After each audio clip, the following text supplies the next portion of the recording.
मित्रांनो, लाडकी बहीण योजनेअंतर्गत नुकताच महिलांच्या बँक खात्यावरती जुलै महिन्याचे 1500 रुपये हे जमा करण्यात आलेले आहेत। मित्रांनो, लाडकी बहीण योजनेला सुरू होऊन आता 1 वर्ष पूर्ण झालेले आहे आणि अजूनही महिलांच्या बँक खात्यावरती 1500 रुपये प्रमाणेच या ठिकाणी अनुदान हे दिले जात आहे। कारण की मागे शासनाकडून या ठिकाणी घोषणा करण्यात आली होती की लाडक्या बहिणींना 1500 रुपयाचे अनुदान हे वाढवून 2100 रुपये केले जाणार आहे, परंतु अद्याप त्या घोषणेची अंमलबजावणी शासनाकडून करण्यात आलेली नाहीये।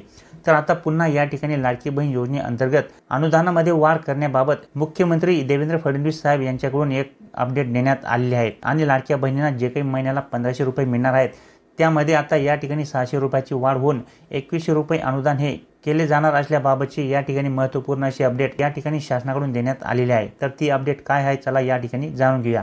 तर या ठिकाणी तुम्ही पाहू शकता मित्रांनो, लाडकी बहीण योजनेचे पैसे योग्य वेळी वाढणार। मुख्यमंत्री श्री देवेंद्र फडणवीस साहेब यांच्या मार्फत या ठिकाणी ही अपडेट देण्यात आलेली आहे। तुम्ही या ठिकाणी पाहू शकता, लाडकी बहीण योजना पुढील 5 वर्षे सुरू राहील आणि सध्या मिळणारे महिन्याचे 1500 रुपये मानधन योग्य वेळी वाढवले जाईल, अशी ग्वाही मुख्यमंत्री देवेंद्र फडणवीस साहेब यांनी शनिवारी दिली आहे।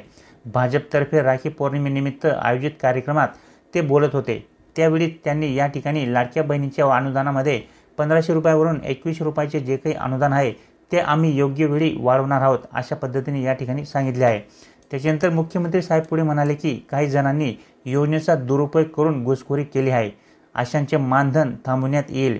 काही हुशार भावांनी आपला फोटो लावण्याऐवजी मोटरसायकलचा फोटो लावला आहे, जेणेकरून ओळख पटू नये। अशा घुसखोरांचे अनुदान आता थांबवण्यात आले आहे।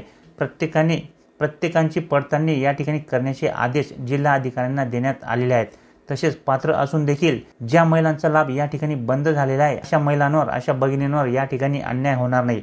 त्यांचा अन्याय दूर करण्यासाठी ज्या महिला या योजनेमध्ये पात्र असून देखील त्यांचा लाभ बंद झालेला आहे अशा महिलांचा लाभ या ठिकाणी पुन्हा सुरू केला जाईल, अशा पद्धतीने देखील या ठिकाणी मुख्यमंत्री साहेब यांनी यावेळी सांगितले आहे। जे काही बहिणींना या ठिकाणी आता 1500 रुपये महिन्याला मिळत आहेत तर त्या बहिणी वाट पाहत आहे की या ठिकाणी 2100 रुपये कधी होतील। तर याबाबतची या ठिकाणी अपडेट देण्यात आलेली आहे आणि ती म्हणजे आता या ठिकाणी जे काही 1500 रुपये अनुदान मिळत आहे त्याच्यामध्ये वाढ करण्याचा जो काही निर्णय आहे तो या ठिकाणी शासनाकडून योग्य वेळी घेतला जाईल आणि योग्य वेळी या ठिकाणी अनुदानामध्ये देखील वाढ केली जाईल, अशा पद्धतीने या ठिकाणी शासनाकडून सांगण्यात आलेले आहे। तर आता ही योग्य वेळ कधी येणार आहे हे पाहण्यासारखे असणार आहे।